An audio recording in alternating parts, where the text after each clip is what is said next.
Salut à tous, on se retrouve aujourd'hui pour une nouvelle vidéo. On va attaquer l'Ibiza Cupra qui est juste ici. Je suis heureux. Là je suis dans mon élément, je suis un poisson dans l'eau. La voiture est arrivée à la maison pour un problème moteur. Un gros problème moteur. Grosse fumée blanche à l'échappement d'un coup. On tire la jauge, grosse fumée blanche. En général, segmentation, piston, à voir. C'est pour ça que je vais prendre les compressions sur les 4 cylindres. Et on va voir celui qui déconne ou s'il y a plusieurs cylindres qui déconnent. Et puis après, on va vous en douter, hein, je ne veux pas juste changer le moteur, on va l'ouvrir. Et ça, je pense que ça va faire une bonne série de vidéos. Donc je suis vraiment heureux de pouvoir vous faire cette série de vidéos là. Il va y avoir un bon paquet de travail. Aujourd'hui, on va prendre les compressions, on va démonter la face avant, sortir le moteur. Allez, c'est parti.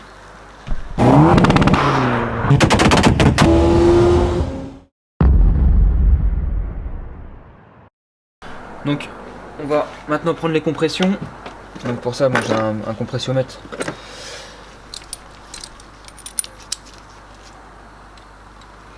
Ça se fait à la place des bougies de préchauffage.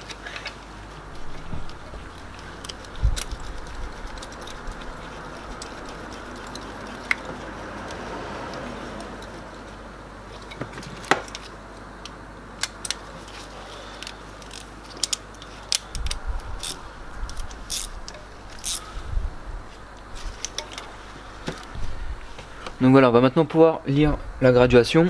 Donc on va mettre des coups de démarreur, enfin on va démarrer comme si on voulait démarrer le moteur. Donc moi j'ai démonté les 4 bougies de préchauffage et le faisceau d'injecteur.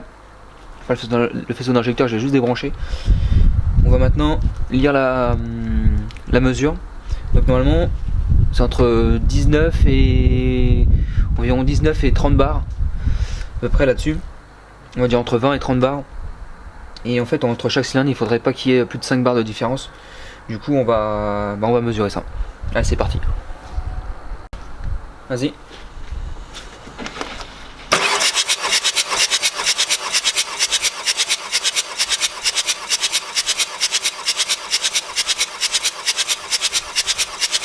C'est bon. Donc là 30 bars. Donc deuxième cylindre. Vas-y.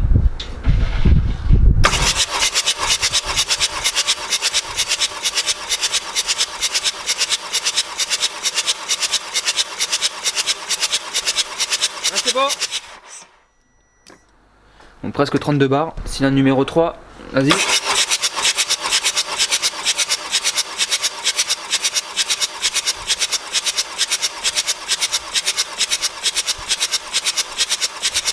C'est bon. Presque 32 bars, cylindre numéro 4.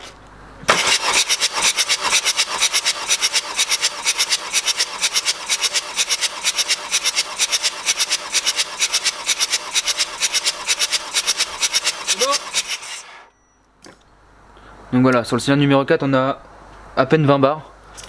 Donc c'est parti, on dépose le moteur.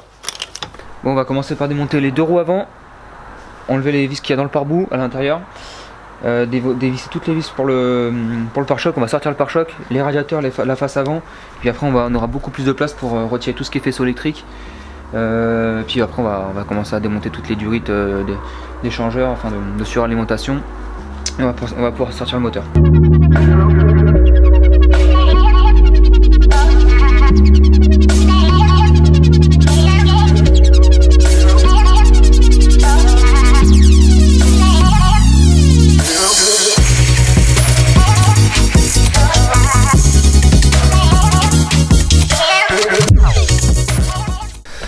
Bon, j'ai démonté un côté sur le pare-choc, on voit qu'il est déboîté. Il y a normalement une vis à ce niveau là, ici, et une vis à ce niveau là, ici. Vous avez sur la grille de pare-choc un nid d'abeille plus grand. Là en l'occurrence les vis elles y sont plus, donc j'en remettrai à la fin.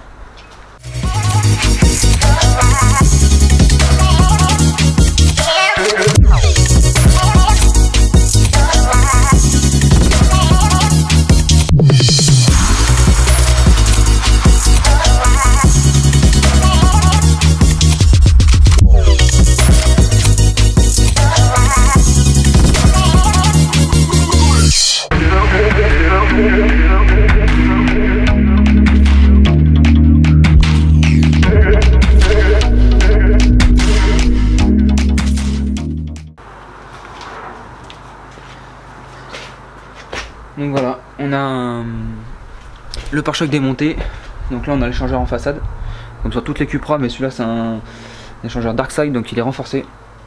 Donc ça c'est bien avec une surale en alu, sauf la celle du haut. Donc je crois que celle du bas elle est d'origine.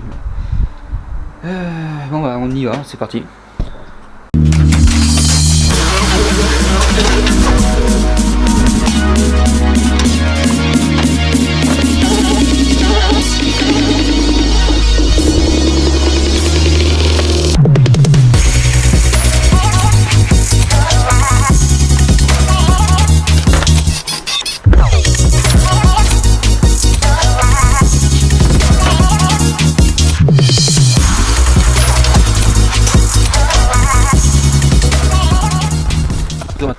Donc voilà, liquide de refroidissement vidangé, vous avez un petit robinet au niveau du radiateur, vous tournez, vous tirez.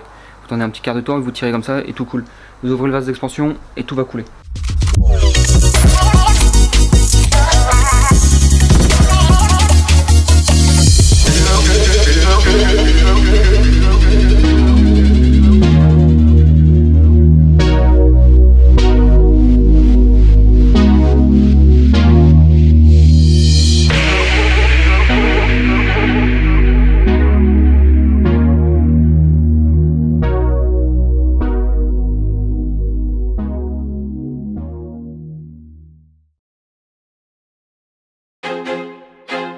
I feel like I'm losing my mind. Is everybody in the world blind? Please, Lord, give me a sign, a sign.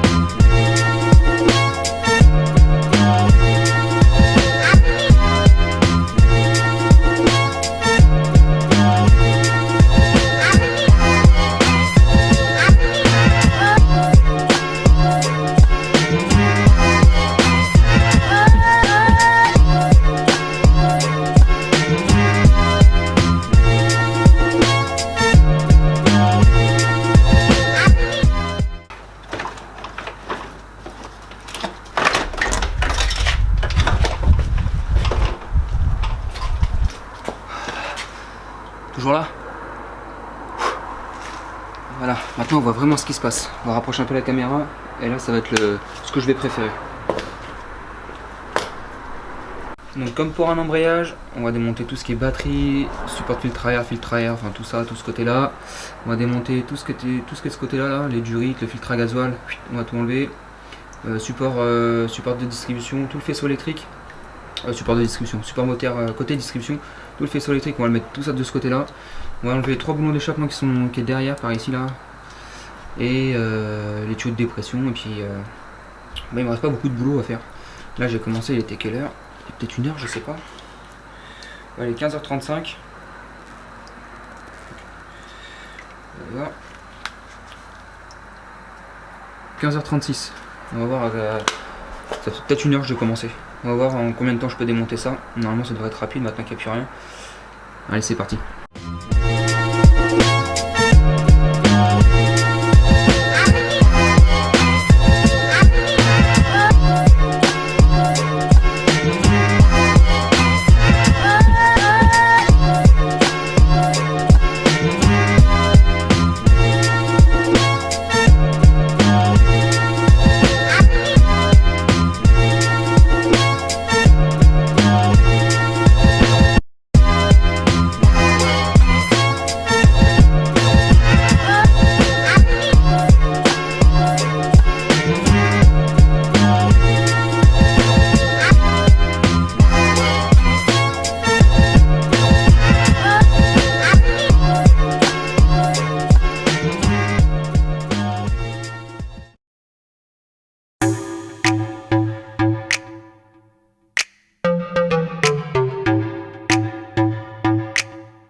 Ici, là, le collier, il était comme ça.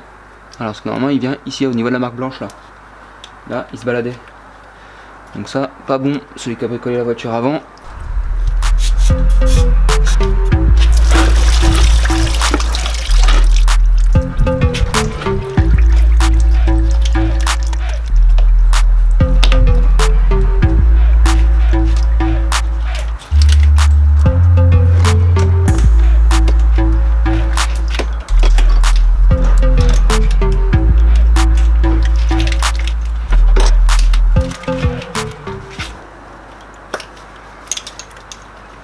Alors surtout, vous, n'hésitez pas à repérer tous les tuyaux, enfin tout ce qui est petits tuyaux de pression et prises électriques. Moi je les connais bien, donc ça peut aller. Bon, des fois ça m'arrive de bugger un peu, mais ça passe.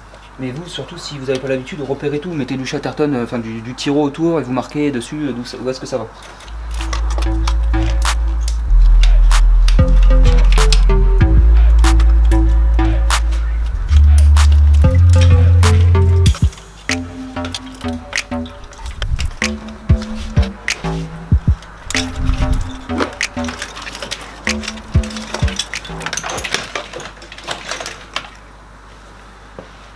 Voilà, il me reste le faisceau de l'alternateur à démonter et à mettre sur le côté. À partir de là, je vais démonter les 3 boulons d'échappement derrière, les durites pour l'habitacle, le chauffage, les supports, droite-gauche, on sort le tout.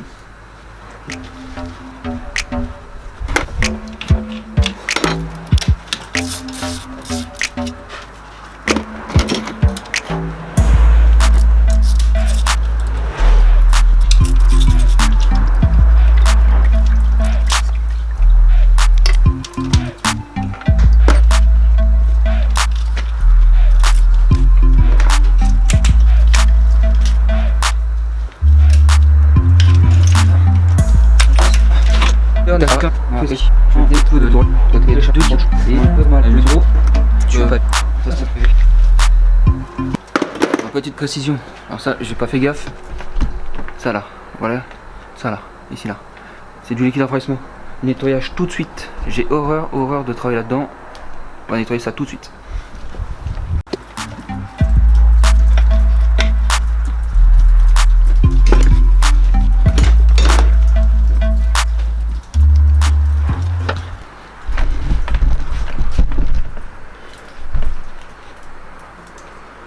Donc voilà les amis, j'ai défait en hors caméra les 2 tuyaux qui étaient là parce qu'ils étaient vachement collés, fallait que je prenne du temps. J'ai démonté les 3 vis d'échappement, de toute façon vous n'aurez pas pu le voir. J'avais oublié de préciser aussi de démonter les 2 cardans évidemment, sinon vous pouvez toujours essayer de sortir le moteur. Le support moteur inférieur, et puis là il me reste plus rien, donc on va démonter les 2 supports moteurs, droite et gauche, et on va tout sortir. Donc voilà, on va maintenant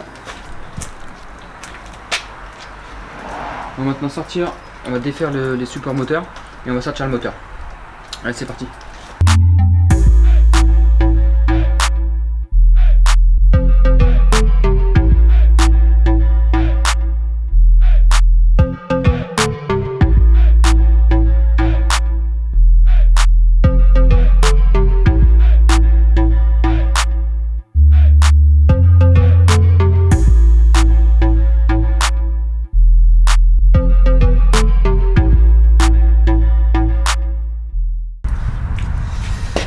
J'ai oublié ce tuyau là, donc je vais le démonter tout de suite.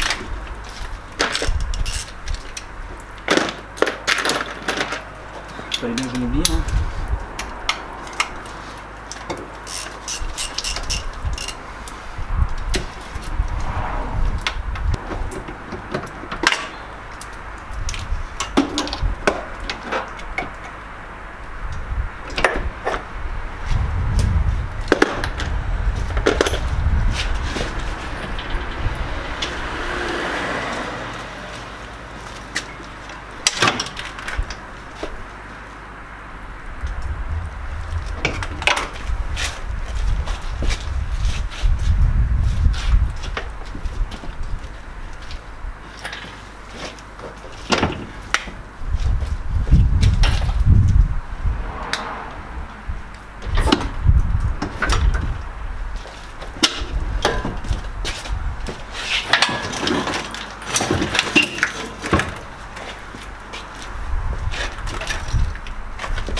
Voilà, le bébé est sorti.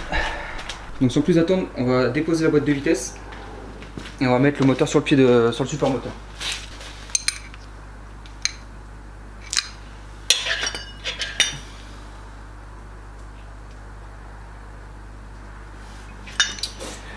Bon bah je viens de découvrir encore un truc. Je vois que les vis elles sont un peu marquées. Et à mon avis, j'ai enlevé la boîte de vitesse, je vais bien regarder, mais à mon avis je pense que les vis du support en dessous des 3 vis là, je pense que c'est mort. Quand on va commencer à attaquer là, il y a plein de... il y a un peu d'aluminium là.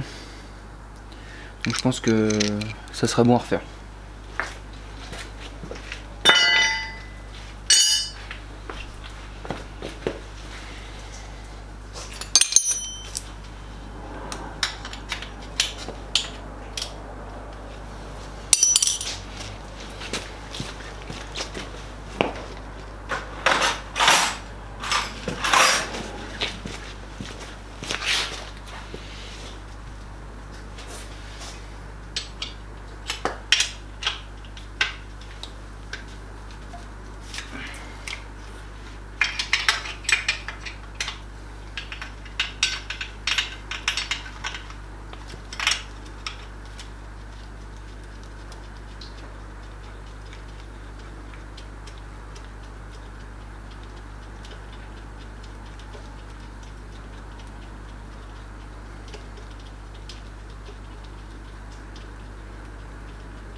Voilà.